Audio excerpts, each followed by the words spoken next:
Hola jóvenes. Bueno, vamos a continuar con la clase.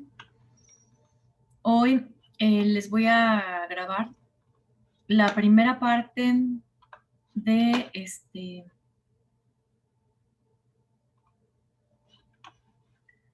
la primera parte del sistema motor. ¿Sale? Recuerden que este jueves tenemos otro invitado. Tenemos a la doctora Verónica Rodríguez, que ella, además de que les da clase de comunicación neuronal, ella además trabaja con ganglios basales, que están muy relacionados con las conductas motores, y trabaja con una propuesta de modelo de Parkinson que es inducido por pesticidas. Está muy padre, creo que queda muy bien para el tema. Entonces, ahorita en los siguientes 20 minutitos vamos a platicar algunas generalidades del sistema motor, después vamos con la doctora Verónica y después regresamos a otra clase de sistema motor, ya no recuerdo, porque son dos clases más de sistema motor, en donde vamos a terminar de ver todo el panorama, ¿sale? Entonces esto es un poco como introductorio.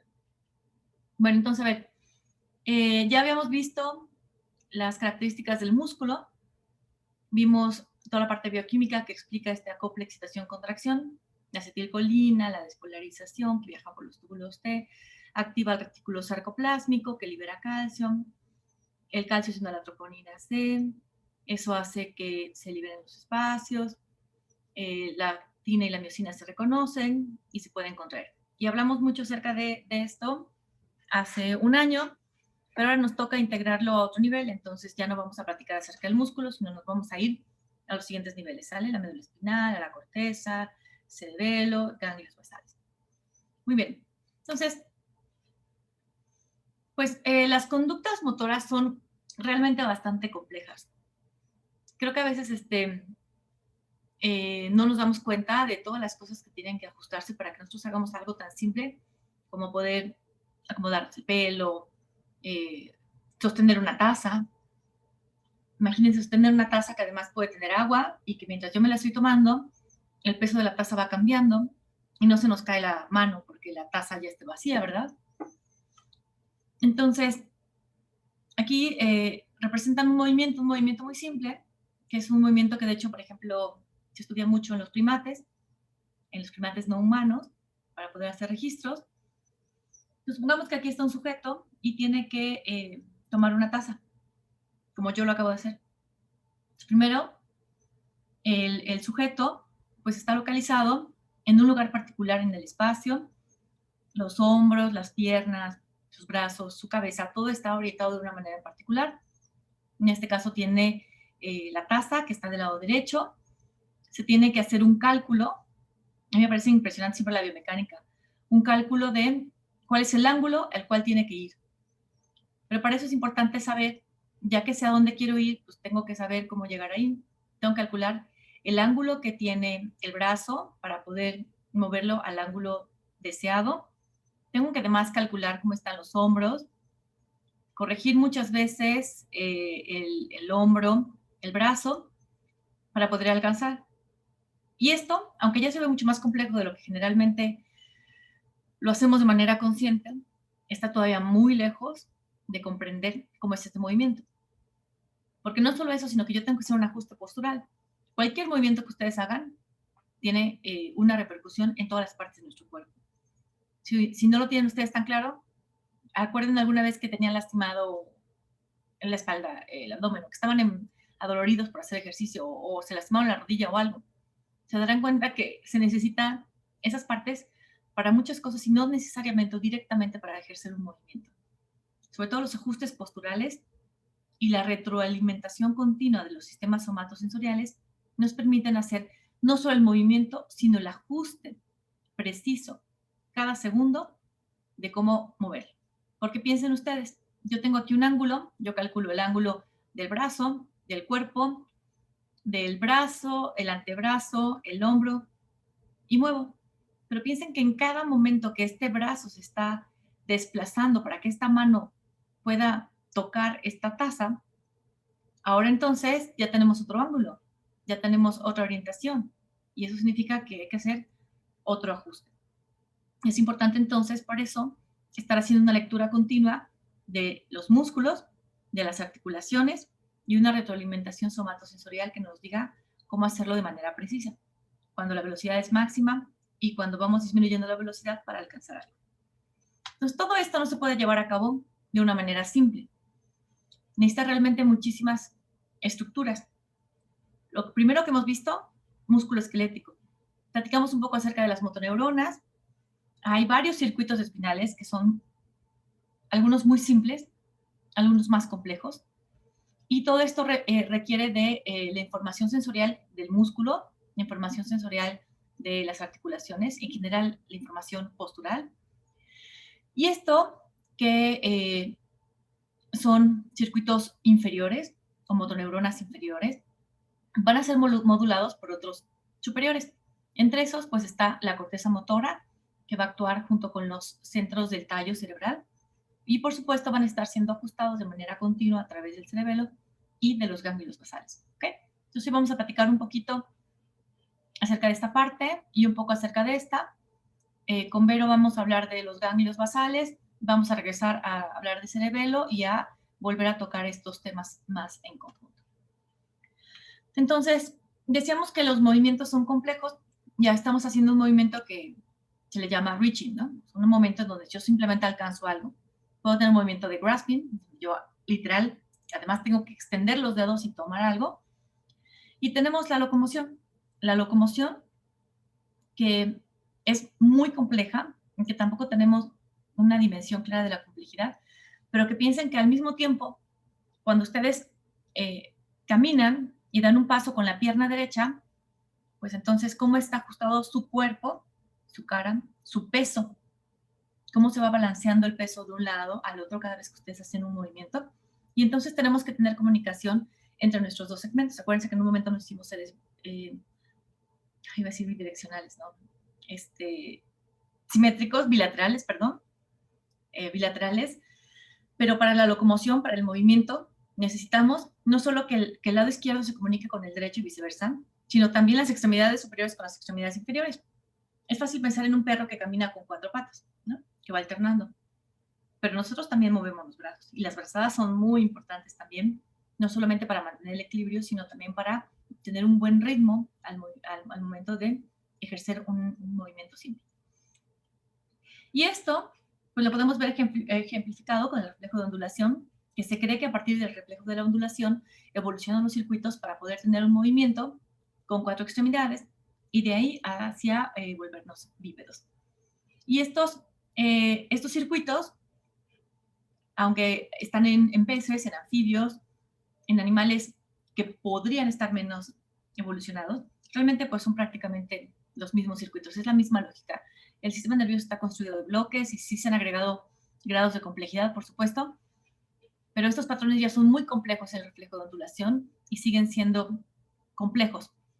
Quizá lo que más ha cambiado no es esta parte de la coordinación, sino que sea el papel justo de los ganglios basales y del cerebelo que hacen estos ajustes precisos y que tienen que ver con el aprendizaje motor, lo cual lo han hecho, nos hacen a nosotros quizá un poco más complejos en este sentido que la complejidad que pueda tener un pez. Entonces, si lo vemos, estos elementos en un sistema, como para tener un poco más claro esta organización, pues tenemos que los músculos, ¿se acuerden? Pues van a tener un órgano tendinoso de Golgi que nos van a decir qué tan estirado está el músculo. Vamos a tener las fibras intrafusales que nos dicen qué tan contraído está el músculo. Esta información va a estar retroalimentando todo el tiempo a la médula espinal. Y esta médula espinal va a tener motoneuronas. Estas motoneuronas van a estar controlando a los músculos, pero al mismo tiempo van a estar siendo sujetos de modulación aferente, de modulación descendente o top-down, como dicen. Entonces, tenemos primero a la corteza motora. Ustedes recordarán que la corteza motora tiene un arreglo topográfico, somatotópico, muy similar al que tenemos en la corteza somatosensorial, un poco diferente quizá en la lengua, por ejemplo, en algunas cosas de la cara que tienen que ver con el lenguaje que se ha desarrollado mucho más. Pero se parece en gran medida al homúnculo somatosensorial. Esta corteza motora, entonces, va a modular regiones del tallo cerebral que van a estar relacionadas con la locomoción, que se le llama la región mesencefálica, ¿no? Que está relacionada también con esta formación reticular, que la formación reticular no es otra cosa más que la extensión de la médula espinal. La extensión de la médula espinal, sobre todo las partes motoras, que tienen que ver con la sustancia intermedia, con la lámina 7, que es el área intermedio lateral, y las motoneuronas, que se vuelve difuso y que forman después esta sustancia, esta formación reticular. Y a través de la modulación de estas áreas que regulan la locomoción, pues van a controlar esta organización rítmica, esta organización de la locomoción, en donde tenemos que coordinar, decíamos, no solamente un lado y no solamente el otro, sino incluso todo el organismo. Por supuesto, esto va a alimentar al cerebelo, sobre todo la información somatosensorial, va a recibir información de los músculos, va a recibir información de las articulaciones y también el cerebelo, recuerden que recibe información vestibular. Eso nos va a permitir hacer ajustes posturales y además es muy importante para el ajuste y la precisión que se da durante los aprendizajes motores. Por ejemplo, una persona que se vuelve muy diestra, que se vuelve muy hábil realizando alguna conducta motora, llámese, por ejemplo, un jugador de fútbol, una bailarina, un jugador de hockey, no sé, una jugadora de fútbol americano, pues realmente tienen sistemas especializados, sobre todo a nivel del cerebelo, que permitieron hacer un ajuste muy preciso. Esta información tiene que estar todo el tiempo retroalimentada, no solo por la información somatosensorial, mucho con la información visual, también la información auditiva. Muchas veces nosotros tenemos que dirigir nuestra mirada y nuestra cabeza hacia el punto de localización. Si alguien me habla, yo voy a saber hacia qué lado voltear. Primero porque pude localizar la fuente del estímulo. Recuerden que eso se hace en la oliva media superior. Yo me volteo entonces para localizar este objetivo porque lo pude identificar y pude saber entonces hacia qué parte moverme. Antes de moverme tuve que hacer ajustes posturales. Y por eso toda la información visual, auditiva y somatosensorial, sobre todo estos tres de manera más importante, pues van a estar alimentando estos centros del tallo cerebral y finalmente ajustando a la médula espinal. Entonces, bueno, en la médula espinal tenemos circuitos, algunos simples y otros no tanto. Este es un reflejo miotático, es un reflejo monosináptico. Es quizá el ejemplo más simple de cómo un circuito puede generar una conducta motora. Tenemos aquí un cuádriceps.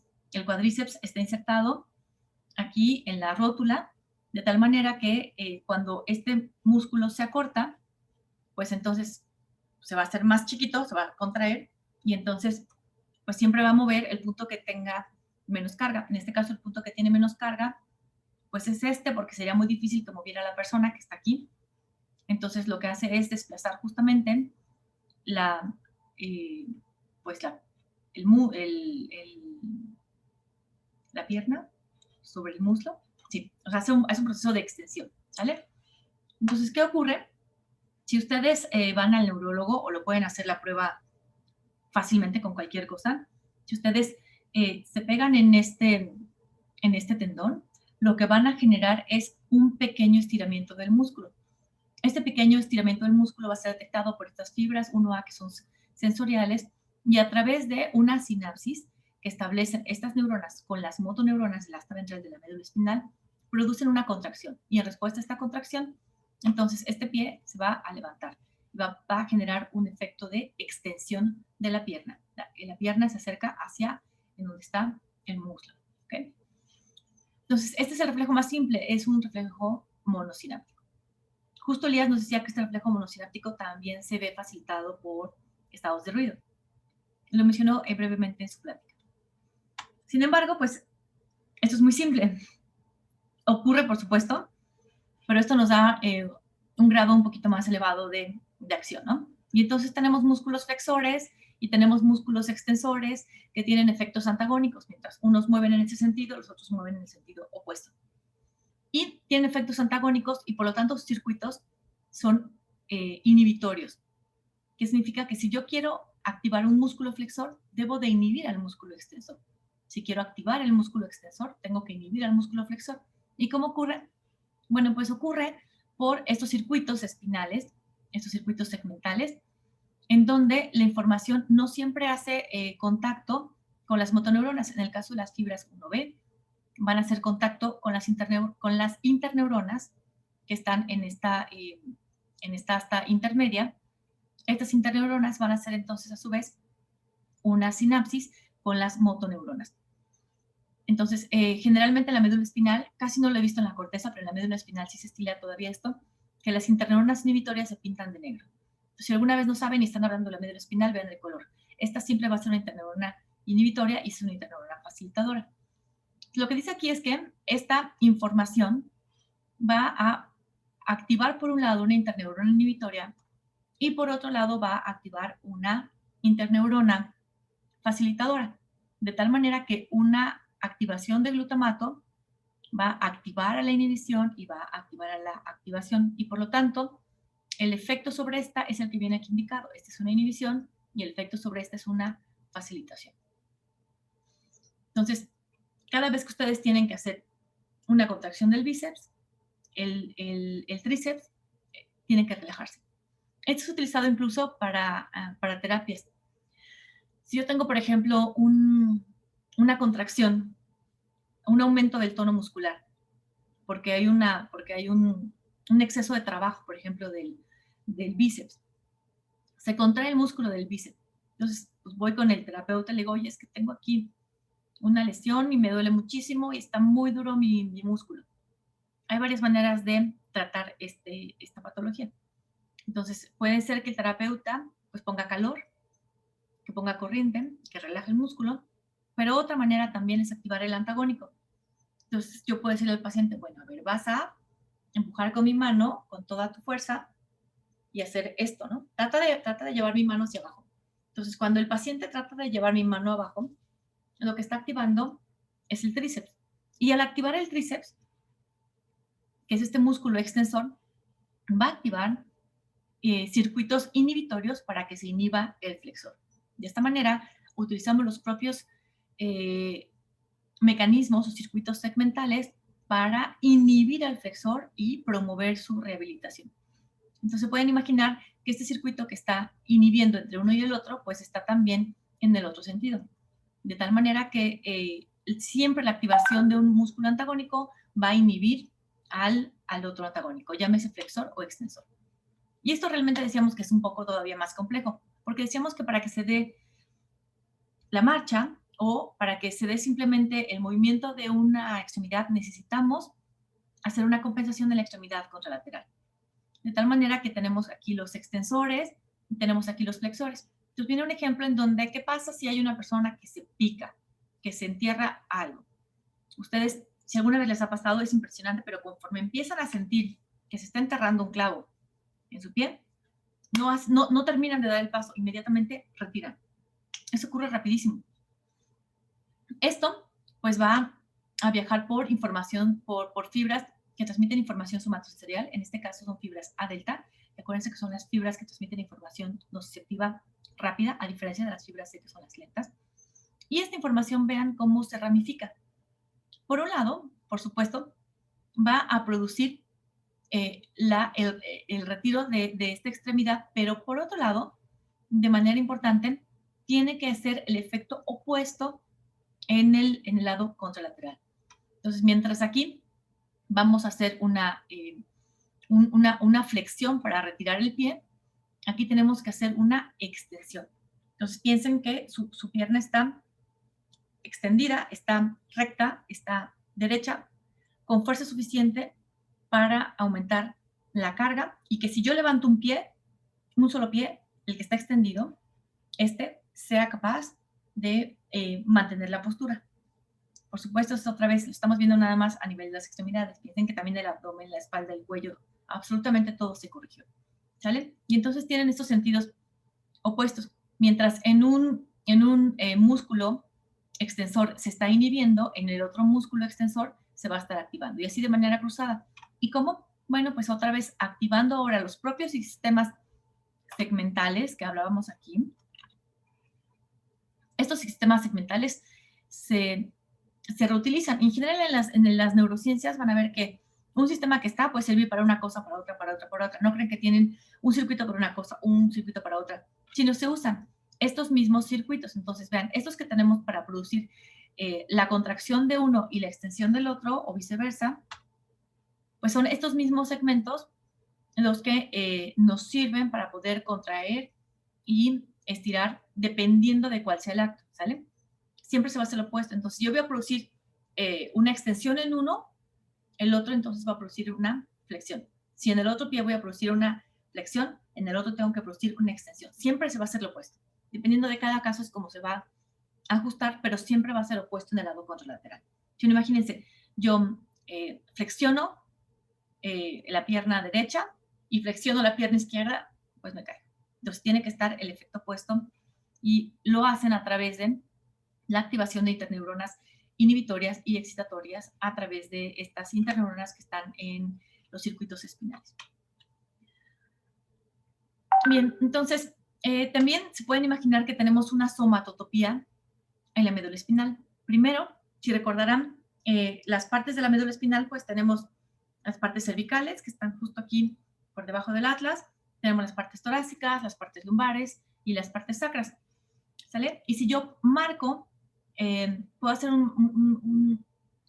puedo marcar de manera retrógrada en dónde está la inervación de un músculo. Entonces, por ejemplo, aquí tienen la marca en el gastrocnemio, y entonces lo podemos poner un marcador retrógrado en el músculo, las fibras lo toman y lo llevan de manera inversa hacia la médula espinal, y podemos después hacer cortes en la médula espinal y buscar en dónde estaba la marca, y de esa manera sabemos cuáles son los segmentos que se encargan de regular un músculo, el otro músculo, el otro músculo, y se han hecho estos mapas para tratar de ver cuál es la somatotopía de la médula espinal, y lo que se encuentra es que el asta ventral está organizada de manera somatotópica, de tal manera que los músculos distales están más laterales y los músculos proximales están más mediales. No solo eso, también hay una relación entre los músculos flexores y los extensores, de tal manera que tenemos aquí como está representado el brazo de una persona, en donde tenemos algunos son más mediales y otros son más distales. También tenemos que los flexores van a ser más dorsales. Acuérdense que esta es la médula espinal, este es el asta dorsal, este es el asta ventral. Entonces vamos a tener que los flexores se encuentran más dorsales y los extensores se encuentran más ventrales. De tal manera que podríamos tener también un homúnculo, un nombre representado de esta manera, ejemplificando la inervación de esta médula espinal, sobre todo en qué parte del cuerpo está enfocada. Y esto, por supuesto, que va a cambiar. Donde es importante la regulación motora y sensorial es sobre todo en los ensanchamientos cervicales y en los ensanchamientos lumbares. Estos ensanchamientos son así gracias a las extremidades, que necesitan mucha coordinación motora, entonces son más grandes, también mucha retroalimentación sensorial, al igual que las extremidades inferiores, y por lo tanto el ensanchamiento lumbar nos refleja justamente esta importancia a nivel sensorial y motor. Si estuviéramos hablando del sistema autónomo, que tiene que ver más en el asta intermedia, esto sería más prominente, por supuesto, en las partes torácicas, en donde está la regulación sobre todo de los órganos, las vísceras, etc. Entonces, podemos decir que tenemos estos 4 sistemas para el control motor en los mamíferos. Tenemos estos circuitos locales, que estos son circuitos segmentales que viven en la médula espinal y que lamentablemente las neurociencias, así como no se le da tanto valor a los invertebrados, tampoco se le da el valor que requiere, que merece los circuitos en la médula espinal, que son también muy complejos, y que estos circuitos espinales además van a estar escuchando toda esta información descendente, que ese sería el segundo sistema motor de control, y por supuesto, como decíamos, el cerebelo y los ganglios basales. Bueno, entonces si regresamos a esta imagen y vemos entonces estas regiones locomotoras, vemos que son un sitio importante para que esta corteza puede estar actuando, pero también existe información directa que va de la corteza hacia la médula espinal. Entonces, estos núcleos motores del tallo cerebral, aunque si bien están dibujados aquí como un circulito y uno podría pensar que están muy localizados, realmente no es así. La formación reticular en general es un sistema muy difuso. No es un sistema que uno pueda hacer como una tensión y uno ve en la corteza y dice capa 1, capa 2, capa 3. Esto se cuenta como, parece un poco desorganizado, pero tenemos estas formaciones que son importantes para la regulación de la locomoción, que tenemos aquí la región mesencefálica, y tenemos también aquí esta formación reticular. Y vean cómo está extendido, que se llega desde el mesencéfalo, el puente, la médula oblongata, y finalmente se continúa con la regulación a nivel de la médula espinal, ¿sale? Bueno, entonces, ¿qué regiones hay aquí que son importantes? Bueno, si quieren, ahorita regresamos a esto. Bueno, pues hicieron experimentos clásicos para saber cuál era el papel que tenían estas diferentes regiones en la ejecución del movimiento. Y si hacían, por ejemplo, cortes aquí en donde está en A con A, ¿no? Hacen un corte, pueden observar que si hacen una transección a nivel de la médula espinal en donde está indicado aquí en A, y ponen a un animal que estén habituado a subirse a una caminadora, a una banda sin fin, este animal entonces puede generar estos patrones alternados de contracción de los flexores, extensores, flexores, extensores, flexores, extensores. Aun cuando tengan una lesión, incluso está totalmente cortada la médula espinal. Entonces, cuando vieron cómo estaban estos patrones cuando hacían el corte a nivel de esta región del tallo cerebral, pues entonces se dieron cuenta que podía cambiar dependiendo si era en 1 o si era en 2. Pero algo que les llamó mucho la atención es que siempre tenían estos patrones de izquierda, derecha, izquierda, derecha, izquierda, derecha, izquierda, derecha. Esto incluso en animales descerebrados. Estos animales se pueden descerebrar literal, o sea, quitarle la corteza, por ejemplo. O también hay una cosa que se llama cold block, en donde con frío literal se fría tanto la corteza que se bloquea la información de la corteza. Eso todavía se utiliza en algunos experimentos, cada vez menos, por supuesto, porque ahora se pueden hacer con técnicas más específicas como la optogenética. Y vieron que estos patrones de izquierda y derecha seguían siendo alternados.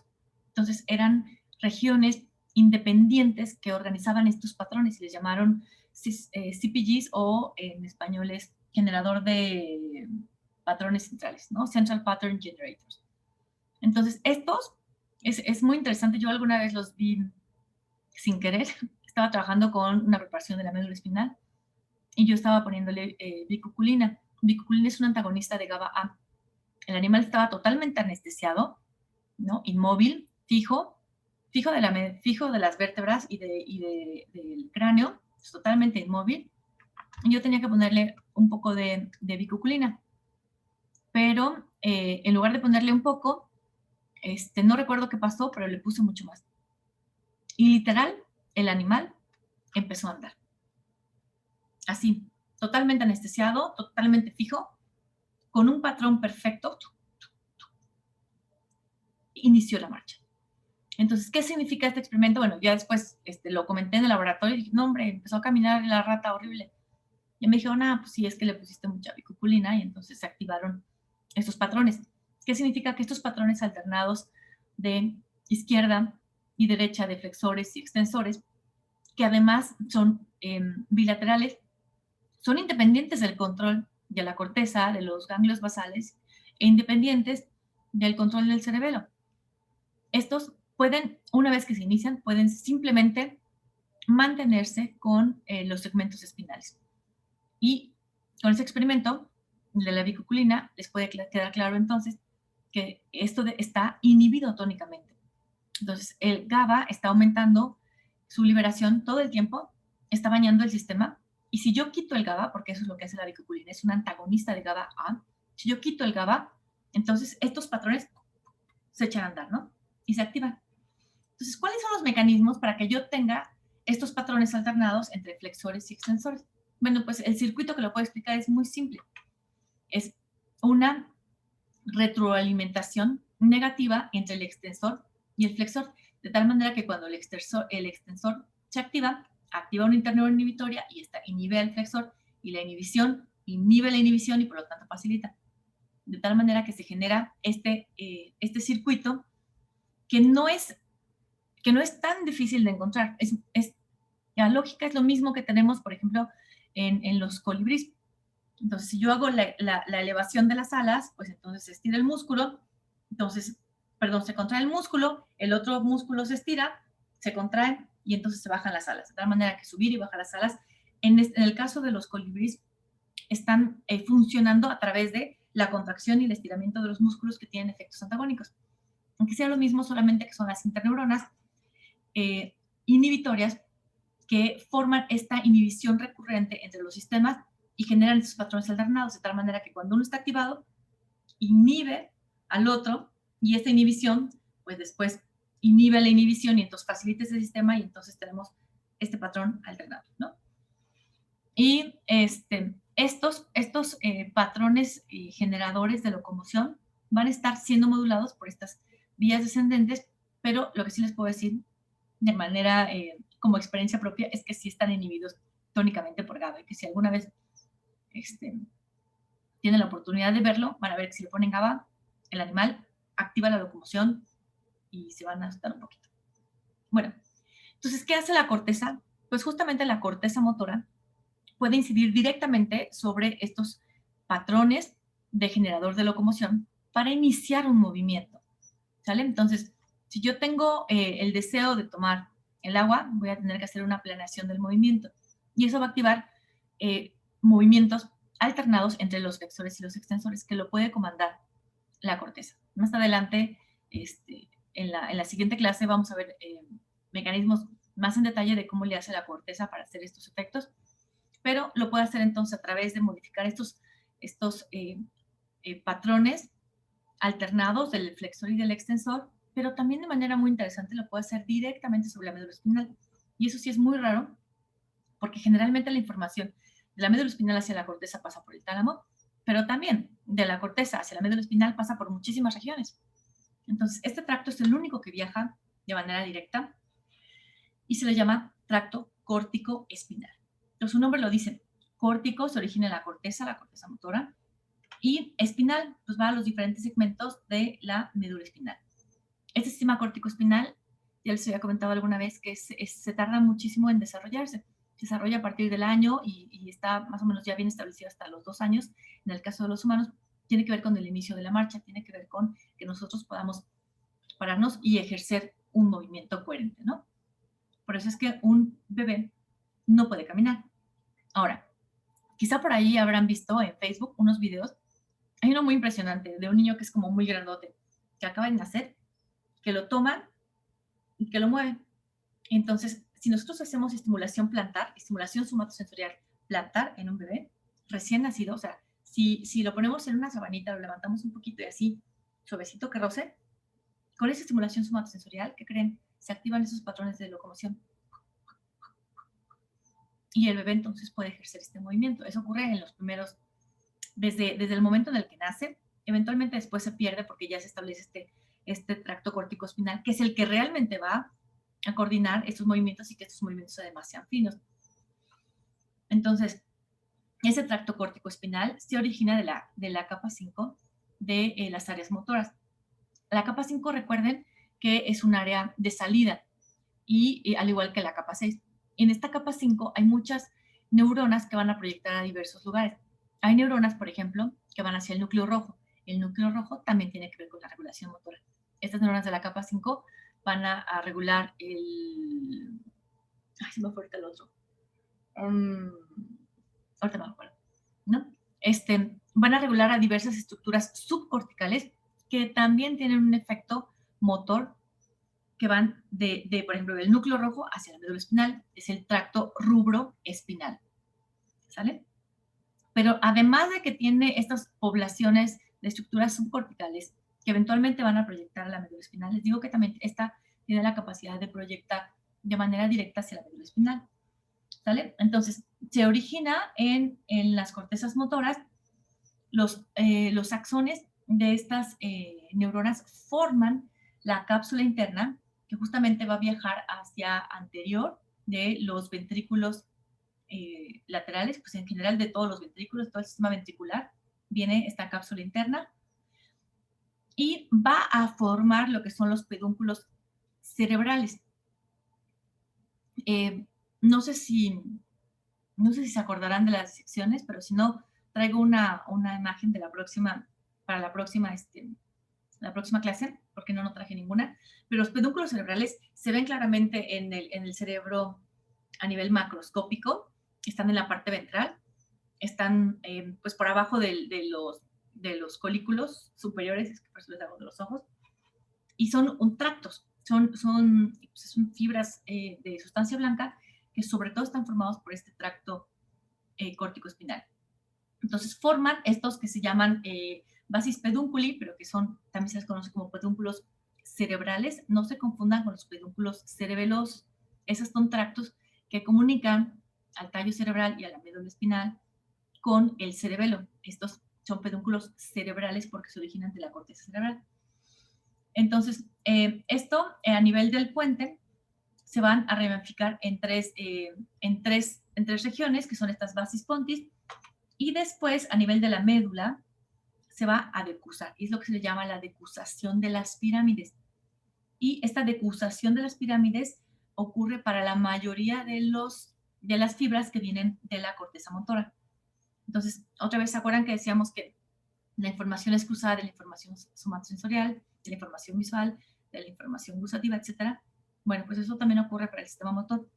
La mayor parte, aunque no toda, decusa en la decusación de las pirámides y va a regular la región contralateral, ¿sale? Entonces, en la médula espinal tenemos que van a estar bajando, siempre nos hemos enfocado en la sustancia gris, que es lo que está dentro, pero toda la sustancia blanca pues está compuesta, por supuesto, de estos tractos, ¿sale? Entonces aquí tenemos, por ejemplo, el núcleo, el tracto que va hacia el gracilis, cuneatos, que son información somatosensorial, y aquí, en esta parte posterior, intermedio, tenemos justamente al tracto córtico espinal. Tenemos solamente una parte que viaja en el funículo ventral, pero la mayor parte está en el funículo posterolateral. Perdón, sí, posterolateral. ¿Sale? Y esto lo que va a hacer es coordinar directamente la neurona que viene de la corteza motora, hace sinapsis con las neuronas de la médula espinal. Es algo que a mí me impresiona mucho porque es, hasta donde sé, el único sistema que tiene una regulación monosináptica directa de la corteza hacia la médula espinal y solamente para regular la corteza, digo la información motora. Entonces, bueno, esto es un adelantito. Después nos vamos a meter más a cómo le hacen para regular exactamente pues una conducta motora, cómo le hacen para ajustar, cómo le hacen para planear, cómo le hacen para modificar, aprender. ¿Ok? Bueno, entonces nos vemos el jueves, muchachos. Y por favor, después de esto, vean la neuroanatomía. Les subí un videito de unos 15 minutitos al Moodle de la neuroanatomía de los ganglios basales, ¿sale? Para ir retomando. Acuérdense que dijimos que a lo largo de todas las clases íbamos a estar viendo la parte anatómica y la parte funcional para poder entenderla en el contexto. Entonces, muchachos, nos vemos el jueves. Por favor, recuerden que tenemos invitado, cámaras prendidas y muy preguntones, que a todos nos gusta que nos pregunten cosas.